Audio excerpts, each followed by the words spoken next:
Hello बच्चों। Good morning good morning good morning. आ गए सब? चलो करें तो। चलो, आज हम लोग पढ़ेंगे सदिशों का योग। दो तरीके से होता है ना।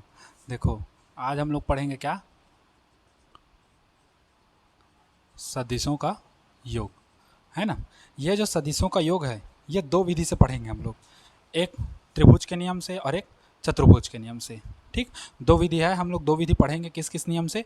एक तो हम लोग पढ़ेंगे त्रिभुज विधि से या त्रिभुज के नियम से, और एक समांतर चतुर्भुज। दो नियम पढ़ेंगे। पहला हम लोग का त्रिभुज का नियम होगा, त्रिभुज का नियम। और दूसरा क्या होगा? समांतर चतुर्भुज का नियम। समांतर चतुर्भुज का नियम। ठीक, तुम लोग पूरा चतुर्भुज लिखना, मैं इसलिए इसी को डब्बा टाइप का दिखा देता हूँ, है ना। समांतर चतुर्भुज का नियम। अच्छा देखो, कोई भी दो चीज़ों को जोड़ते हैं तो उसका परिणाम निकलता है। जैसे 2 धन 3 को जोड़ते हैं तो 5, ये क्या आया? इन दोनों को जोड़ने का परिणाम आया, है ना। 5 धन 7 करेंगे तो 12 हो जाएगा, है ना। 5 में से 4 करोगे तो 1 आएगा। तो ये सब हम लोग का क्या निकलता है? परिणाम निकलता है। परिणाम जी, परिणाम निकलता है ना। लेकिन सदिश में जो होता है, यही हम लोग का क्या निकलता है? परिणामी हो जाता है। ठीक, दो सदिशों को जोड़ने पर परिणामी सदिश प्राप्त होता है। जैसे दो अंकों को जोड़ने पर परिणामी अंक प्राप्त हुआ, वैसे ही दो सदिशों को जोड़ने पर परिणामी सदिश प्राप्त होता है। तो पहले हमको ये जानना है कि परिणामी सदिश होता क्या है ना। परिणामी सदिश हम लोग का होता क्या है? रिजल्टेंट वेक्टर जिसको कहते हैं, समझो। पहला परिणामी सदिश देखो, है ना। परिणामी सदिश, जिसको इंग्लिश में हम लोग रिजल्टेंट वेक्टर कहते हैं।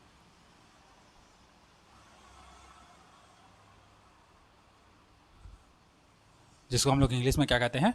रिजल्टेंट वेक्टर कहते हैं। तो परिणामी सदिश होता क्या है, ये पहले समझो, है ना। परिणामी सदिश होता क्या है, कैसे कैसे करते हैं उसको, तो पहले उसको समझोगे तो सब समझ जाओगे, है ना।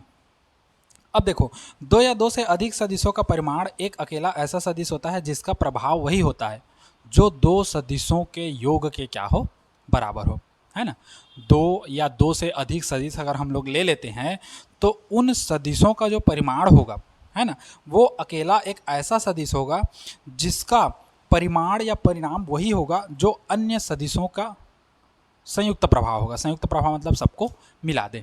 ठीक, तो उसको हम लोग क्या कहते हैं? परिणामी सदिश अर्थात रिजल्टेंट वेक्टर कहते हैं। ठीक, हाँ हाँ, बस बस सेम है। हाँ हाँ, सेम। ठीक, जैसे देख लो, मान लो एक एरिया ए वेक्टर इधर है, डायरेक्शन बता रहा हूँ एक तो, है ना। अब बी वेक्टर इधर है, दोनों इसी डायरेक्शन में जा रहे हैं। अब इसका हम लोग को बोले क्या? परिणामी सदिश निकालने के लिए। तो ए वेक्टर भी उसी डायरेक्शन, बी वेक्टर भी उसी डायरेक्शन में, तो ये होगा ए वेक्टर प्लस बी वेक्टर, दोनों इसी डायरेक्शन में। तो इसको बराबर करके हम लोग क्या करते हैं? आर वेक्टर करते हैं। जहाँ आर वेक्टर हम लोग का परिणामी सदिश होता है, जिसको हम लोग आर वेक्टर से प्रदर्शित करते हैं। ठीक, जो भी परिणामी निकालोगे, परिणामी सदिश, वो आर वेक्टर करके चला जाता है। समझ गए इतना चीज? हाँ हाँ, बस बस सेम। मतलब अगर इसको जोड़ोगे, देखो ए वेक्टर ऐसा है ए वेक्टर, और इसी बी वेक्टर को जोड़ोगे तो इसी में ऐसे जुड़ेगा बी वेक्टर। तो दोनों का जो संयुक्त प्रभाव होगा वो एक अकेले के बराबर होगा। ठीक, मतलब सीधा सीधा कह सकते हो, दो सदिशों को जोड़ने पर जो सदिश प्राप्त होती है ना, जो तीसरी सदिश प्राप्त होती है, वो उन दोनों सदिशों के संयुक्त प्रभाव के बराबर होती है, वो अकेली।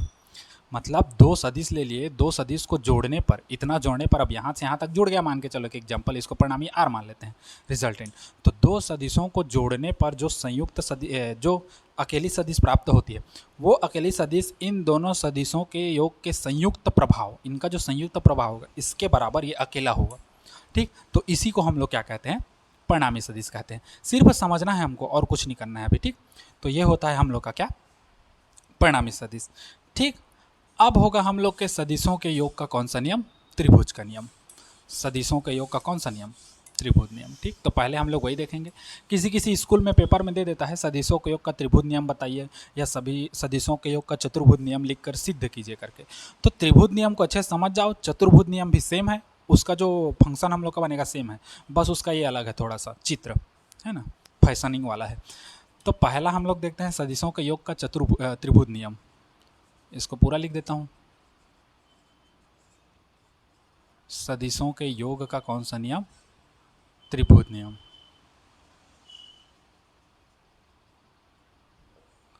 सदिशों के योग का कौन सा नियम? त्रिभुज नियम। ठीक, अब देखो सदिशों का योग का त्रिभुज नियम कैसा कैसा होता है।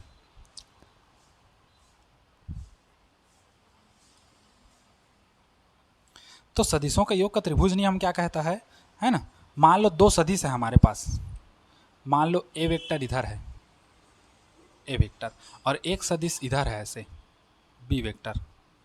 ठीक, ये अब बताया था ए वेक्टर में ये वाला हम लोग का, देखो इसका ये वाला पार्ट को हम लोग कहते हैं क्या? टेल, जिसको इंग्लिश में कहते हैं, हिंदी में कहते हैं पुच्छ। और ये वाला भाग को क्या कहते हैं? हेड, जिसको हम लोग क्या कहते हैं? शीर्ष। शीर्ष और पुच्छ, पुच्छ मतलब पूछी या पूंछ जिसको कह सकते हो, पूंछ जिसको कह सकते हो, है ना। हेड और टेल, समझ गए इसको? ये हेड है जहाँ तीर का निशान है वो, और ये टेल है जहाँ पीछे भाग है वो। ठीक, अब समझो आगे, ये समझ गए इतना? हाँ, अब देखो होता क्या है हम लोग का, क्या कहता है, देखो यदि दो सदिशों को, मान लो ये दो सदिश है हमारा, दो सदिशों को त्रिभुज की किन्हीं दो संलग्न भुजाओं द्वारा परिमाण और दिशा में, त्रिभुज की किन्हीं भी दो भुजाओं द्वारा परिमाण और दिशा में निरूपित किया जाए। देखो मान लो एक त्रिभुज बना देता हूँ एक एग्जांपल के लिए, इसी के डायरेक्शन में समझना। यदि किन्हीं दो सदिशों को त्रिभुज की किसी दो संलग्न भुजाओं द्वारा, ये संलग्न भुजा और ये संलग्न भुजा, दो संलग्न भुजाओं द्वारा परिमाण में, मतलब इसके बराबर भी होना चाहिए, और दिशा में, ये इस डायरेक्शन में है, ये इस डायरेक्शन में, ये इस डायरेक्शन में, ये इस डायरेक्शन में, मतलब किन्हीं दो सदिशों को किसी त्रिभुज की, है ना, किसी त्रिभुज के दो संलग्न भुजा मतलब जहाँ जॉइंट हो, दो संलग्न भुजाओं में परिमाण और दिशा, मेरा बातों को समझना, परिमाण और दिशा में एक ही क्रम में प्रदर्शित किया जाए, एक ही क्रम में क्या किया जाए? प्रदर्शित किया जाए, तो उनका जो परिणामी सदिश होता है ना, उनका जो परिणामी सदिश होता है वो परिमाण और दिशा में इस त्रिभुज की तीसरी भुजा के बराबर होता है, तीसरी भुजा के बराबर होता है, संलग्न भुजा के बराबर होता है ना, और विपरीत क्रम में प्रदर्शित होता है। समझे मेरा बात को? देखो एक बार और समझो, आराम से समझो, है ना, क्या बोल रहा हूँ मैं उसको। किन्हीं दो सदिशों, हमारे पास दो सदिश है ना, जिसमें ये वाला परिमाण है और ये तीर का निशान दिशा बताता है। किन्हीं दो सदिशों को त्रिभुज की किन्हीं दो संलग्न भुजाओं द्वारा परिमाण और दिशा में प्रदर्शित किया जाए, है ना, परिमाण और दिशा में प्रदर्शित किया जाए, तो इन दोनों का जो परिणामी आएगा, जो रिजल्टेंट आएगा, परिणामी सदिश रिजल्टेंट वेक्टर जो आएगा, वो इस त्रिभुज की तीसरी भुजा, अब ये दो भुजा तो यूज हो गया, तो इस त्रिभुज की तीसरी भुजा के परिमाण के और दिशा के बराबर होता है, विपरीत क्रम में होता है ना। तो अगर किसी त्रिभुज के किन्हीं दो सदिशों को किसी त्रिभुज के दो संलग्न भुजाओं द्वारा परिमाण और दिशा में प्रदर्शित किया जाए, तो उनका जो परिणामी सदिश होता है, इनका जो रिजल्टेंट होता है, हम लोग का परिणामी जो सदिश होता है, वो इन दोनों के परिमाण और दिशा के बराबर व विपरीत क्रम में होता है, इन दोनों के दिशा के बराबर होगा और विपरीत क्रम में होगा। ठीक, तो इसी को हम लोग क्या कहते हैं? सदिशों के योग का त्रिभुज नियम। ठीक, तो इसका चित्र वित्र बना लोगे? हाँ, अब कैसे बनेगा चित्र? देखो ए इस डायरेक्शन में है, तो मान लो बी को भी इस डायरेक्शन में ऐसे ले आ जाते हैं, तो यहाँ से कितना कोण बना रहा है? थीटा। ए अगर इस डायरेक्शन में है, इसी को इस डायरेक्शन में आगे बढ़ाओगे तो यहाँ से यहाँ तक मान लो थीटा कोण बना रहा है। अब चित्र कैसे बनेगा हम लोग का? तो चित्र बहुत ही सिंपल तरीके से बनेगा, समझना। मान लो ये ए है, ये ए है, इसको आगे बढ़ा दिए और यहाँ से थीटा कोण बना रहा है, यहाँ से थीटा कोण बनाते हुए ऐसे, क्या बनाते हुए? थीटा कोण बनाते हुए एक डायरेक्शन इधर खींच दिए, जो हम लोग का बी वेक्टर है, और इन दोनों का परिणामी हम लोग का क्या होगा? ये वाला होगा। ठीक, आर वेक्टर, जो रिजल्टेंट बनेगा हम लोग का, ये वाला। समझ गए इसको? बस यही होता है हम लोग का क्या? हाँ, तो अब समझ गए कैसे कैसा है? हाँ, बस सेम है, सेम। अगर उसको समझ जाओगे तो इसको भी समझ जाओगे। मेरे को और बताना नहीं पड़ेगा, उसको समझे मतलब ये समझे, दोनों सेम है। ठीक, बस गणितीय सेम है, खाली उसका ना चित्र थोड़ा सा अलग है, बाकी दोनों सेम है। ठीक, चलिए आगे बढ़ें अब। हम्म।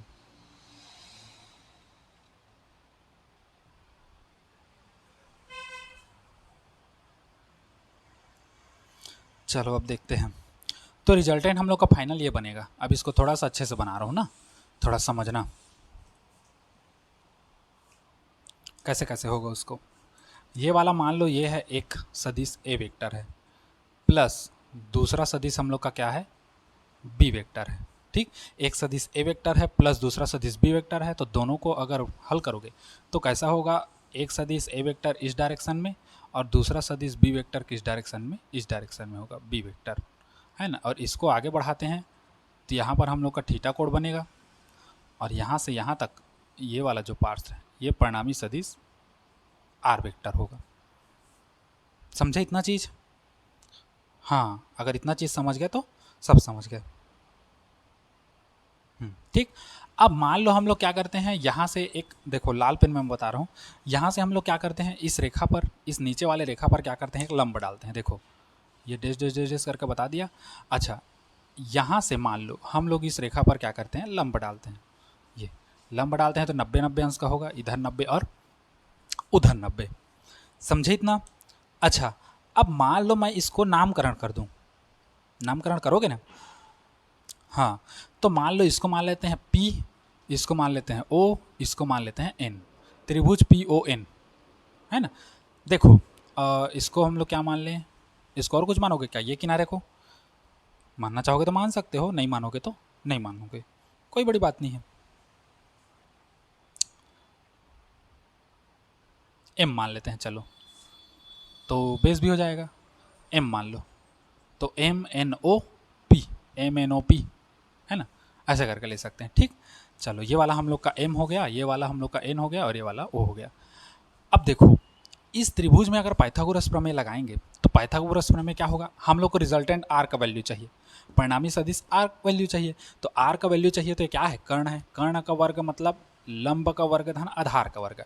अब इसमें देखो समझो, इसमें हमको ये पता है कि ए वेक्टर है, सॉरी लिखा नहीं हूँ, ये हमको पता है क्या है, ए वेक्टर है, लेकिन ये पता है क्योंकि हम लोग का इतना ही थोड़ी है, हम लोग का यहाँ से यहाँ तक है, त्रिभुज यहाँ से तो बन रहा है ना MNO में, समकोण में, तो यहाँ तक हम लोग को पता नहीं है, हमको यहाँ तक पता है ए वेक्टर है।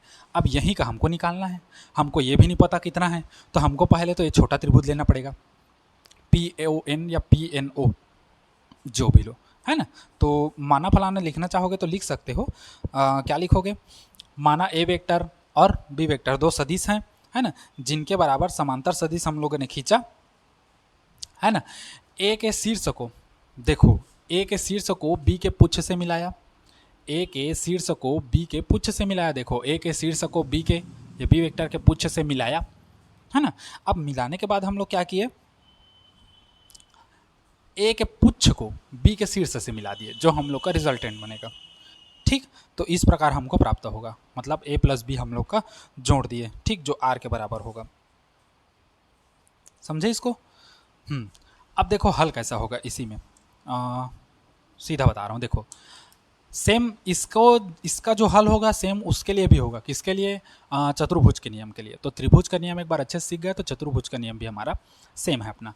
ठीक, अब देखो इस त्रिभुज में पहले हम लोग को तो ये दोनों ज्ञात करना है, तो त्रिभुज PNO या PON में कर लेते हैं, है ना। देखो त्रिभुज PNO में तो हम लोग क्या करेंगे, एक बार साइन थीटा लगा देंगे, एक बार कॉस थीटा लगा देंगे। तो PNO में पहले हम लोग लगाएंगे साइन थीटा, तो साइन थीटा क्या होता है, लंब बटे कर्ण, लंब ये है, कर्ण ये है, तो लंब कितना है ON बटे कर्ण कितना है B है, ON बटे क्या हो जाएगा B। अच्छा, यदि ON का हमको मान चाहिए, ON का मान, तो B का इधर गुणा होगा तो कितना हो जाएगा B साइन थीटा, मतलब ON का जो वैल्यू आया कितना आया B साइन थीटा, हो गया। अच्छा, इसको माने समीकरण 1, मानना चाहोगे तो मान सकते हो, अगर नहीं मानोगे तब भी ठीक है, ज़रूरत तो नहीं है, हम लोग वहाँ शो कर दिए हैं। चलो, तथा इसी त्रिभुज में एक बार लगा दो कॉस थीटा, इसको अलग कलर में दिखा दे रहा हूँ, देखो इसी त्रिभुज में लगाते हैं हम लोग क्या, एक बार कॉस थीटा, कॉस थीटा लगाओगे तो कॉस थीटा हम लोग का क्या होगा, आधार बटे कर्ण। आधार मतलब पी ओ बटे बी, या ओ पी कर सकते हो, ओ पी बटे क्या कर सकते हो, बी। तो ओ पी का जो मान आएगा वो क्या हो जाएगा, बी कॉस थीटा। आ गया, मतलब ओ पी का जो वैल्यू है ओ पी, ये क्या हो गया, बी कॉस थीटा। अब देखो इस पूरे त्रिभुज के लिए हम लोग को क्या मिल गया, आधार मिल गया। आधार कितना, यहाँ से यहाँ तक का मतलब ए और बी कॉस थीटा, और यहाँ के लिए लंब क्या मिल गया, बी साइन थीटा मिल गया। इतना समझ गए ना। हाँ, अब देखो, अब हम लोग पूरे त्रिभुज लेंगे एम ओ एन में, त्रिभुज एम ओ एन में या एम एन ओ में, है ना। इसमें अगर हम लोग निकालें पाइथागोरस प्रमेय, पाइथागोरस प्रमेय से, पाइथागोरस प्रमेय से, अब देखो बच्चे लोग, पाइथागोरस प्रमेय क्या कहता है, कर्ण का वर्ग मतलब आर का वर्ग बराबर लंब का वर्ग मतलब बी साइन थीटा का होल स्क्वायर धन आधार का वर्ग। तो आधार एम ओ है, अब ये दो ठोस मिलकर बना है ए और बी, तो ये हो जाएगा ए प्लस बी कॉस थीटा पूरे का वर्ग। अब हल कर दो तो देखो क्या होगा, आर स्क्वायर बराबर ये हो जाएगा B square sine square theta plus, अच्छा ये कौन सा टूटेगा, ए प्लस बी का होल स्क्वायर, तो A square plus 2ab cos theta plus B square sine square theta, टूटेगा। ए का वर्ग प्लस 2ab पूरा इतना और प्लस बी का होल स्क्वायर। ठीक, हम लोग क्या करेंगे, अच्छा कॉस में है ना, ये कॉस है, हम लोग क्या करेंगे, बी साइन और बी कॉस इसको एक जगह कर देंगे, आर स्क्वायर बराबर बी स्क्वायर, दोनों से कॉमन ले लो, देखो इसमें से और इसमें से दोनों से बी स्क्वायर कॉमन ले लिए, तो बचा क्या हमारे पास, sine square theta plus cos square theta. और हमारे पास एक और क्या बचा है, हमारे पास बचा है plus A square plus 2ab cos theta बचा है। थोड़ा सा और आगे हल कर दो, आर स्क्वायर, देखो sine square theta plus cos square theta का मान एक होता है, तो बी स्क्वायर ही बचेगा केवल। थोड़ा सा जमा के लिखते हैं, ए स्क्वायर को पहले लिख देते हैं प्लस बी स्क्वायर को लिख देते हैं प्लस 2ab कॉस थीटा। समझे इतना चीज़, सबको समझ आया ना। हाँ, अब इसका रूट को उधर लेके जाओ, तो जब रूट को उधर लेके जाओगे, ये वर्गमूल को उधर लेके जाओगे, तो आर बराबर हम लोग के पास बचेगा रूट में A square plus B square plus 2ab cos theta. समझे इतना, आर बराबर A square plus B square plus 2ab cos theta. ये जो आया इसी को हम लोग कहते हैं परिणामी का परिमाण। देखो ये जो आया ब्रैकेट में, इसको कंठस्थ याद रखो, कभी अगर बोल दिया निम्न सदिश के परिणामी का परिमाण ज्ञात कीजिए, तो इसी सूत्र को लगाना, इसी को कहते हैं परिणामी का परिमाण। परिणामी का क्या कहते हैं, परिमाण। अगर सूत्र में पूछता है निम्न सदिश का परिणामी का परिमाण ज्ञात कीजिए, तो केवल और केवल ये सूत्र लगाना और इस सूत्र से हम लोग को मिल जाएगा पता। ठीक, सबका पता चल जाएगा, समझ गए। हाँ, किसी कोई डाउट, हाँ नहीं है ना, बस। अच्छा, परिणामी का परिमाण तो हो गया, लेकिन अगर बोले परिणामी की दिशा भी बताइए, तब कैसे करोगे। अगर बोल दिया हम लोग को परिणामी की दिशा बताइए, परिणामी का परिमाण तो निकल गया, अब परिणामी की दिशा बताइए, तो दिशा हम लोग ज्ञात करते हैं टेन लगाकर, टेन थीटा लगा देंगे, तो टेन थीटा लगाओगे, टेन थीटा। अब देखो ये थीटा है तो ये भी थीटा होगा, है ना, क्यों, संगत कोण से, संगत कोण से होगा ना। हाँ, या अल्फा मान के चलो, इसको अल्फा मान लेते हैं, चलो ये वाले कोण को अल्फा मान लो, संगत कोण हटाओ, अल्फा मान लो। ठीक, तो टेन अल्फा लगा देते हैं, चलो टेन अल्फा। अच्छा, टेन का वैल्यू क्या होता है, लंब बटे आधार, लंब कौन सा है ये, आधार कौन सा है ये, तो लंब हम लोग का हो जाएगा बी साइन थीटा बटे आधार कौन सा हो जाएगा, ए प्लस बी कॉस थीटा, तो ए प्लस बी कॉस थीटा। अगर खाली अल्फा का वैल्यू चाहिए कोण का, तो टेन को उधर लेके जाओगे तो टेन इन्वर्स हो जाएगा, और ये हो जाएगा बी साइन थीटा बटे ए प्लस बी कॉस थीटा, ये ब्रैकेट बंद। और ये जो होता है, ये होता है परिणामी की दिशा।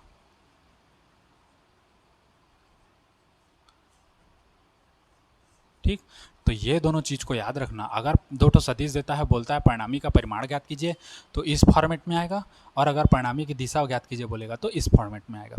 समझे इतना? हाँ, सबको समझ आ गया ना? किसी कोई डाउट नहीं है ना? चलिए, इसको नोट करिए, फिर उसके बाद हम लोग आगे बढ़ते हैं। चलिए नोट करिए इसको। ये हो गया ना? अब देखो सदिशों के योग का अब चतुर्भुज नियम देखते हैं, है ना, क्या क्या है इसको। अब हेडिंग डालो सदिशों के योग का चतुर्भुज नियम। सेम है, कोई अंतर नहीं है।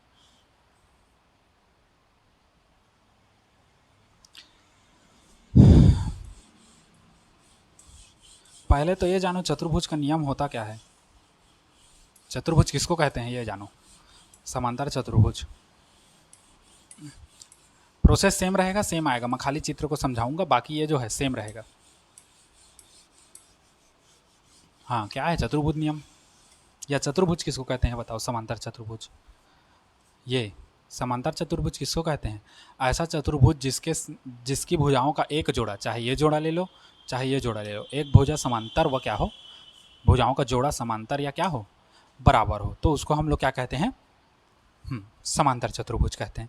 ठीक, तो इसको क्या हो जाएगा, यदि दो सदिशों को किसी समांतर चतुर्भुज की दो आसन्न भुजाओं द्वारा निरूपित हो, तो उनका जो परिणामी होता है उस उभयनिष्ठ बिंदु द्वारा खींचे गए विकर्ण, जो साइड में विकर्ण खींचोगे, है ना, उसके द्वारा निरूपित होता है। अब आसन्न भुजा किसको कहते हैं? जब दो भुजाओं का एक उभयनिष्ठ बिंदु हो। ठीक, तो सदिशों के योग का चतुर्भुज नियम।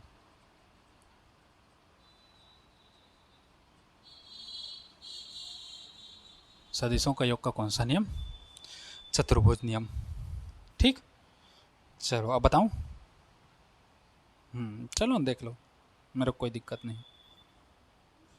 तो पहले तो इसका नियम लिख देते हैं, उसके बाद आगे समझाएंगे। ठीक, तो इसका नियम होगा, यदि दो सदिश किसी समांतर चतुर्भुज की, यदि दो सदिश, तुम लोग बोलते जा रहा हूँ, तुम लोग भी लिखो, यदि दो सदिश किसी समांतर चतुर्भुज की, समांतर चतुर्भुज, इसको पूरा चतुर्भुज लिखना ना, समांतर चतुर्भुज की दो आसन्न भुजाओं द्वारा निरूपित हो, दो आसन्न भुजाओं द्वारा निर्मित हो, दो आसन्न भुजाओं द्वारा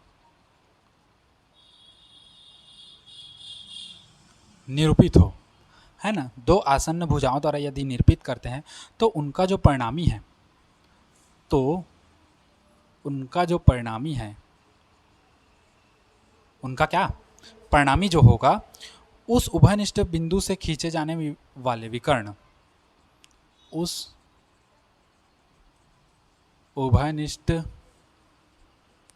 बिंदु से खींचे जाने वाले विकर्ण, खींचे जाने वाले क्या विकर्ण, तो उसके द्वारा निरूपित होगा, विकर्ण के द्वारा क्या होगा, निरूपित होगा।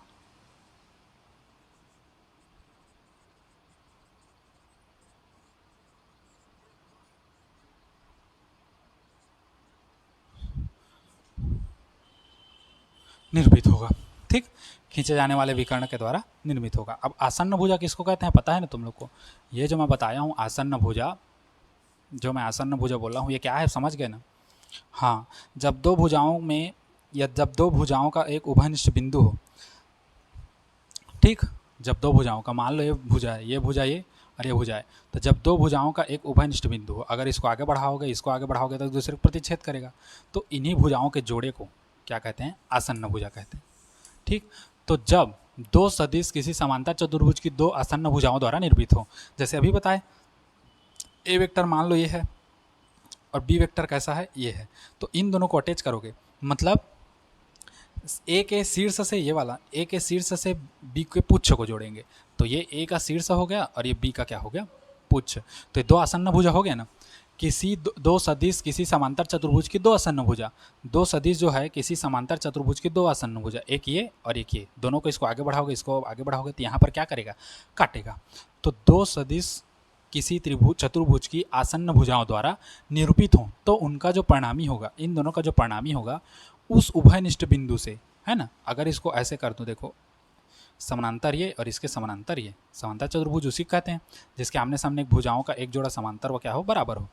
तो उनका जो परिणामी है उस उभयनिष्ठ बिंदु, अब इसमें से उभयनिष्ठ बिंदु ये होगा, उस उभयनिष्ठ बिंदु से खींचे जाने वाले विकर्ण, ये त्रिभुज का क्या होता है, विकर्ण, सॉरी ये वाला, इस विकर्ण के द्वारा निरूपित होता है। मतलब ये हो जाएगा हम लोग का आर वेक्टर। ठीक, बस और कुछ नहीं है। तो जैसे हम लोग मान के चलते हैं, हाँ हाँ बस सेम सेम। तो इसका चित्र थोड़ा सा अलग बनेगा, है ना। देखो ये हम लोग का ए वेक्टर है प्लस बी वेक्टर को पहले दिखा देते हैं चलो, है ना, तब हम लोग का चित्र थोड़ा सा अच्छे से होगा। ये हम लोग का बी वेक्टर है प्लस ये हम लोग का क्या है, ए वेक्टर है, और इन दोनों को जोड़ रहे हैं तो हम लोग को कैसे प्राप्त हो रहा है, बी वेक्टर इस डायरेक्शन में है और ए वेक्टर इस डायरेक्शन में है, ए वेक्टर इस डायरेक्शन में, बी वेक्टर इस डायरेक्शन में। ठीक, तो बी वेक्टर के समांतर समांतर चतुर्भुज किसको कहते हैं, जो एक दूसरे क्या हो, समांतर हो। बी वेक्टर के समांतर ये और ए वेक्टर के समांतर क्या हो जाएगा, ये। ठीक, तो इनका जो, इन दोनों का जो ये होगा, संगत भुजाओं द्वारा निरूपित हो, संगत भुजाओं द्वारा निरूपित हो, तो उनका जो परिणामी है उस उभयनिष्ठ बिंदु, ये जो उभयनिष्ठ बिंदु है इससे खींचे जाने वाले विकर्ण, इससे खींचे जाने वाले क्या, विकर्ण, इस विकर्ण के क्या होगा, बराबर होगा। ठीक, तो ये हम लोग का क्या हो गया, आर वेक्टर। समझे इसको, हाँ कोई कठिन नहीं है जी, एकदम सरल है। अगर मान लो इस त्रिभुज को मान लेते हैं हम लोग कुछ कुछ, इसको मान लिए m, इसको मान लिए n, ये पॉइंट को मान लिए o और ये पॉइंट को मान लिए क्या, p। ठीक, हाँ हो गया ना। हाँ, तो इसमें भी सेम आएगा, इसमें भी क्या होगा, सेम ही तो आएगा हम लोग का, कोई अंतर थोड़ी आएगा। अब देखो इसी को आगे बढ़ाओ, ये p है ना, इसी को आगे बढ़ाओगे तो यहाँ पर कौन सा कोण बन रहा है, थीटा। अब इससे यहाँ पर लंब डालोगे, मान लो इसको M N O P Q मान के चलते हैं, क्यू, तो ये थीटा है। तो इस त्रिभुज में आर का, अब ये कैसा हो गया, ये वाला, देखो ये वाला part M O Q, M O Q त्रिभुज समा, ये क्या ऐसा हो गया, समकोण त्रिभुज। इसमें आर क्या होगा, कर्ण होगा, ये क्या होगा, ये लंब और ये आधार। तो जैसे लाओगे सेम आएगा, पी इसके लिए लाओगे तो यहाँ पर साइन थीटा लगाओगे तो इसके बटे इतना होगा, होगा ना। अब ये जितना है ये जितना सेम आएगा, पूरा कोई अंतर नहीं हम लोग का, सेम टू सेम आएगा। ठीक, हाँ सेम टू सेम। तो इसलिए हम लोग क्या कर देते हैं इसको, बस बस सेम, इसलिए हाँ।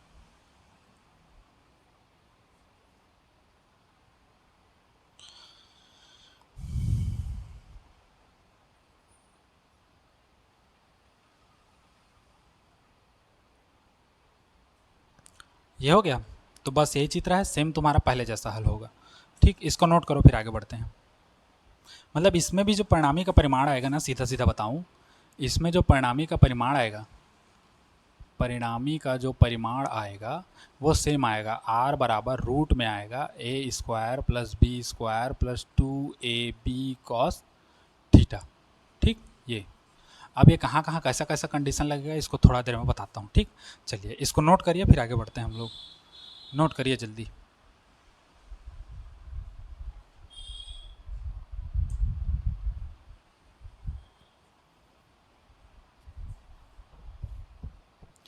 हो गया, चलिए अब आगे बढ़ते हैं। इसमें कंडीशन देखते हैं, है ना। हाँ कंडीशन देखते हैं कैसा होगा, देखो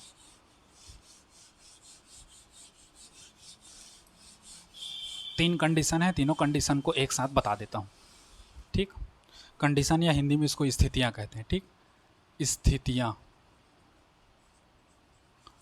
नीचे में लिख देता हूँ, नहीं दिख रहा शायद।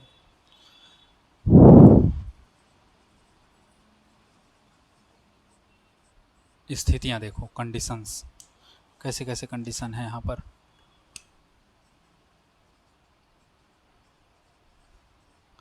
पहला कंडीशन हम लोग देखेंगे, फिर दूसरा कंडीशन देखेंगे हम लोग, फिर हम लोग क्या देखेंगे, तीसरा कंडीशन। ठीक, 3 कंडीशन देखेंगे। पहला कंडीशन क्या होगा, जब दो सदिश एक ही दिशा में हो। जब दो सदिश एक ही दिशा में हो, एक ही डायरेक्शन में चल रहा होगा, मतलब मान लो एक हम लोग के पास, मान लो एक सदिश है इस डायरेक्शन में ए वेक्टर, और दूसरा सदिश भी है इस डायरेक्शन में बी वेक्टर, तो इन दोनों के बीच बना कोण कितना होगा, थीटा का मान। थीटा का मान कितना होगा, 0 अंश। भाई ए भी उधर है बी भी उधर है, तो दोनों के बीच कोण बनेगा क्या, नहीं बनेगा, तो थीटा का मान कितना होगा, 0 अंश। तब हम लोग का परिणामी का जो परिमाण होगा, तब परिणामी का परिमाण r बराबर क्या होगा, रूट में A square plus B square plus 2ab cos theta, यही सूत्र होता है। थीटा का मान 0 अंश रखो, तो r बराबर ये हो जाएगा रूट में A square plus B square plus 2ab cos कितना, 0 अंश, और कॉस 0 अंश का मान कितना आता है, 1, तो r बराबर रूट में हो जाएगा A square plus B square plus 2ab, cos 0 अंश का मान 1 आएगा, 1 का इससे गुणा करोगे तो यही आएगा, तो ये हो जाएगा r बराबर क्या होगा, देखो रूट में ये हो जाएगा a प्लस बी पूरे का होल स्क्वायर होगा, a का वर्ग धन b का वर्ग धन 2ab, या ऐसा कह सकते हो a का वर्ग धन 2ab धन b का वर्ग, तो a प्लस बी का होल स्क्वायर, तो वर्ग से ये खत्म, तो हमारे पास रिजल्टेंट r बराबर क्या बचेगा, a प्लस बी। तो अगर परिणामी का परिमाण निकालना है जब दो सदिश एक ही दिशा में हो, तो दोनों को जोड़ दो सीधा सीधा, तो हम लोग का क्या मिल जाएगा, परिणामी का परिमाण मिल जाएगा। क्लियर है, इतना चीज सदिश या इतना चीज सही है हम लोग का, हाँ ठीक है ना। अब देखो जब दो सदिश कैसे हो, विपरीत दिशा में हो। दूसरा कंडीशन, जब दो सदिश विपरीत डायरेक्शन में हो, विपरीत दिशा में हो, तो विपरीत दिशा में हो, मान लो ए जा रहा है इस डायरेक्शन में ए वेक्टर, और बी वेक्टर जा रहा है इस डायरेक्शन में, तो अगर दोनों को मिलाओ, ए डायरेक्शन इधर हो गया और बी डायरेक्शन इधर हो गया, तो दोनों का कितना बनेगा, 180 अंश का कोण बनेगा। एक उधर है एक इधर है, मान लो इस पॉइंट से एक उधर है और एक इधर है, तो दोनों के बीच कितना कोण बनेगा, 180 डिग्री का। तो थीटा का मान कितना हो जाएगा, 180 अंश। तो कॉस थीटा का मान को रख देना है, अर्थात परिणामी हम लोग का आर जो निकलेगा वो रूट में कैसा निकलेगा, हाँ ए का वर्ग धन बी का वर्ग धन 2ab कॉस कितना, 180 अंश, और 180 अंश का मान कितना होता है, -1, तो ए का वर्ग धन बी का वर्ग धन 2ab कॉस 180 अंश का मान -1, तो r बराबर हमको मिलेगा क्या, ए का वर्ग धन बी का वर्ग माइनस प्लस माइनस का गुणा होगा तो -2ab। अब देखो r बराबर ये हो जाएगा रूट में a का वर्ग -2ab प्लस बी का वर्ग, तो a माइनस बी पूरे का होल स्क्वायर। अब करनी से ये ख़त्म, रूट से ये, तो r बराबर a माइनस क्या हो जाएगा, b हो जाएगा। ठीक, ये हो गया, समझे। जब एक दिशा में हो तो ये होगा, विपरीत दिशा में हो तो ये होगा। तीसरा कंडीशन, क्या होगा यदि दोनों सदिश लंबवत हों, क्या होगा दोनों सदिश लंबवत हो, तो स्थिति 3 आता है जब दो सदिश कैसे हो, लंबवत हो। तो कैसे होगा, तो थीटा का मान कितना आएगा, 90 अंश। अरे भाई एक वेक्टर हम लोग का इधर है ए वेक्टर, और बी वेक्टर हम लोग का इधर है, तो दोनों के बीच कोण कितने का बनेगा, 90 अंश का बनेगा। सीधा सीधा अगर इसको अटैच कर दोगे तो यहाँ पर 90 अंश का बनेगा। तो हमारे पास क्या हो जाएगा, हमारे पास सूत्र बनेगा r बराबर परिणामी का परिमाण जो होगा ये a का वर्ग धन b का वर्ग धन 2ab कॉस 90 का मान, थीटा का मान 90, तो r बराबर हो जाएगा रूट में a square plus B square plus 2ab cos 90 का मान 0, मतलब ये पूरा पद 0, तो r बराबर हम लोग के पास रूट में बचेगा a का वर्ग धन b का वर्ग, ये वाला हम लोग का। ठीक, अब परिणामी किधर निकलेगा, दोनों के बीच से, न इधर न उधर। जैसे क्वेश्चन है, मान लो एक हम लोग का ए वेक्टर है जिसका मान 4 है, और एक इधर बी वेक्टर है जिसका मान कितना है, 3 है, तो दोनों का परिणामी आर इधर निकलेगा। और सूत्र में रखोगे तो कैसे रखोगे, आर का मान ए का वर्ग मतलब 4 का वर्ग धन बी का वर्ग मतलब 3 का वर्ग, ऐसे रखोगे तो r बराबर ये हो जाएगा, एग्जाम्पल है ना, उदाहरण बता रहा हूँ, ये हो जाएगा 4 का वर्ग 16, 3 का वर्ग 9, तो r बराबर 16 9 कितना 25, तो r बराबर कितना आएगा 5, 25 का रूट वर्गमूल कितना होता है 5, तो हम लोग का आंसर कितना आया 5। तो यही होता है हम लोग का क्या हल करने का तरीका ये। तो ये याद रखो, परिणामी का परिमाण जब दोनों एक दिशा में हो, जब दोनों विपरीत दिशा में हो और जब दोनों क्या हो लंबवत हो, ये तीन चीज़ आपको जानना जरूरी है। ठीक, आज के लिए इतना ही। कल फिर हम लोग आगे बढ़ेंगे सदिशों का योग गुणा, है ना, सदिश का अदिश गुणनफल, सदिश का सदिश गुणनफल क्या क्या होता है। ठीक, आज के लिए इतना ही, इतना नोट करिए। Goodbye, take care, sayonara.